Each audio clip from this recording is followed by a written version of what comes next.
নমস্কাৰ আজিৰ খবৰলৈ স্বাগতম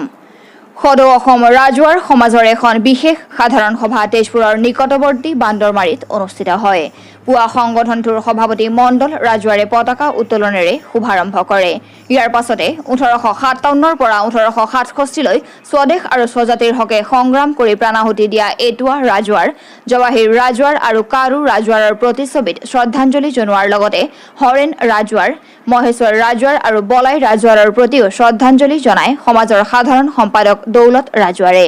ৰাজ্যৰ 8খন জিলাৰ প্ৰতিনিধি অংশগ্ৰহণ কৰা সভাখনত সমাজৰ সভাপতি মণ্ডল ৰাজুৱাৰৰ পৌৰোহিত্যত অনুষ্ঠিত সভাত কেবাটি গুৰুত্বপূৰ্ণ প্ৰস্তাৱ গ্ৰহণ কৰাৰ লগতে সদৌ অসম ৰাজুৱাৰ সমাজৰ মহিলা আৰু যুৱ পৰিষদ গঠন কৰা হয় মহিলা সমাজৰ বাবে সভানেত্ৰীৰ বাবে যোৰহাটৰ নিৰ্মলা ৰাজুৱাৰ আৰু শোণিতপুৰৰ ৰোহিণী ৰাজুৱাৰক সম্পাদিকা ৰূপে নিৰ্বাচিত কৰি 21 জনীয়া সমিতি গঠনৰ সিদ্ধান্ত গ্ৰহণ কৰাৰ লগতে যুৱ সমাজৰ বাবে ডিব্ৰুগড়ৰ বিজিত ৰাজুৱাৰক সভাপতি আৰু শোণিতপুৰৰ শোভানন্দ ৰাজুৱাৰক সাধাৰণ সম্পাদকৰ দায়িত্ব প্ৰদানেৰে 21 জনীয়া সমিতি গঠন কৰে সভাত বিভিন্ন সাংস্কৃতিক অনুষ্ঠান পৰিবেশন কৰাৰ লগতে ঢেকিয়াজুলি মহাবিদ্যালয়ৰ অধ্যক্ষ ডক্টৰ শুকদেৱ অধিকাৰীৰ ৰচনা পৰিচালনা কৰা আৱাজ বাটৰ নাটখনো পৰিবেশন কৰে ৰাজ্যিক সম্পদ কেন্দ্ৰ অসমৰ কলাকুশলীয়ে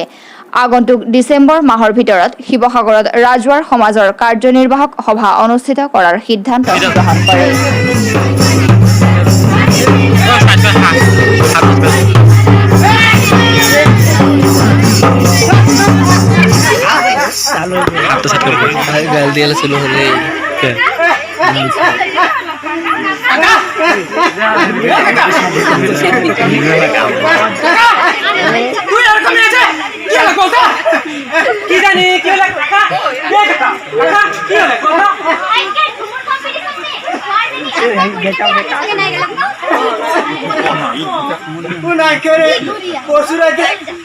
पीछे से घर घूर के नया करे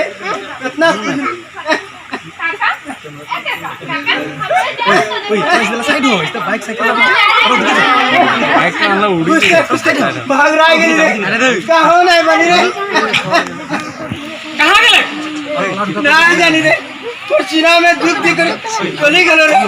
और माँ जोर पीछे निजर माँ बाबा के किसी के बड़ो बनी এখন कहाँ অধিক তথ্যৰ বাবে চাই থাকক আজিৰ খবৰ